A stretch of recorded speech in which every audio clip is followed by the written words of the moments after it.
how does inclusive education promote successful learning? And there are a lot of learning benefits from inclusive education. There are a lot of research studies that have shown various things. And I'll mention some learning benefits is, first of all, there are a lot of researchers. This is George and Julie Costin Theo-Harris. It's Jennifer York-Barr. It is people that are general education gurus that looked at promoting inclusive education. Smokey Daniels, Art Hyde, Steven Zemmelman, a lot of people. Here are some things that they found. Is, first of all, students met their IEPs better. They actually scored better in academic types of activities. They actually became more adult-like in their social interactions with peers. They also were fewer behavior problems and issues because they had better models around them.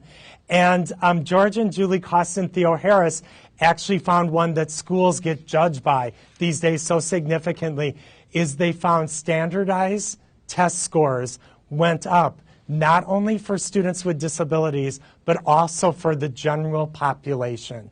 Because if students who have learning challenges are in the general education classrooms, I believe that everybody who's a teacher becomes a better teacher because you're making learning more accessible for all people. And I saw this come to life in a classroom that I've been working with for several years.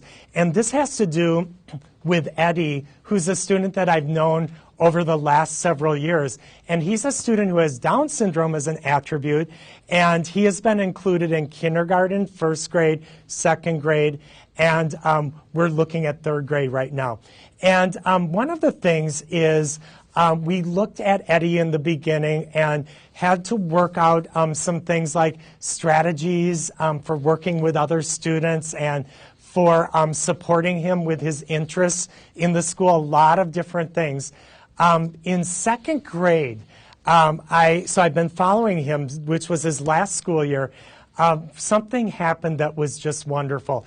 Is I was looking at his classroom and observing. It was a very exciting second grade because the room was set up that I think learning was happening every inch of that room. So in the front of the room, this is when students were doing work. The general educator had a table, and when I walked into the room, Eddie was at that table. And the special education teacher had a table, and there are other students there. And then related services, there was another table in there. The speech person was in the classroom providing some supports rather than pulling students out. And this is when students were doing work. So it wasn't interfering with their content instruction. And then students were in different desk groups in the classroom, so they could work alone. They could work together with other students. They had some choice in terms of how they did their work. What a great classroom. Students could also make a choice to work in the library. But here's something that happened. I was thinking about Eddie and his journey with inclusion. And he was working with the general educator. And then he gets up, he's done with her, and he goes back to the table. And there are kids at that point, they are working on handwriting books. And each student had a book, and it's when they finish their work. And I'm thinking about what's going to happen with Eddie right now. And what he did is he looked at every student at the table, and he looked at what they're doing, and he got out his handwriting book and started doing it. I was thrilled that you could knock me over because that wasn't necessarily the case last year. And here's what's happened with Eddie over time. He has wonderful models for doing work, for communication, for behavior, and he has learned through those models. He's within sight, sound, and reasonable distance of general students in the school that are together in the classroom. And he is benefiting from that, and he is making academic, social, behavioral, and maturity gains by that.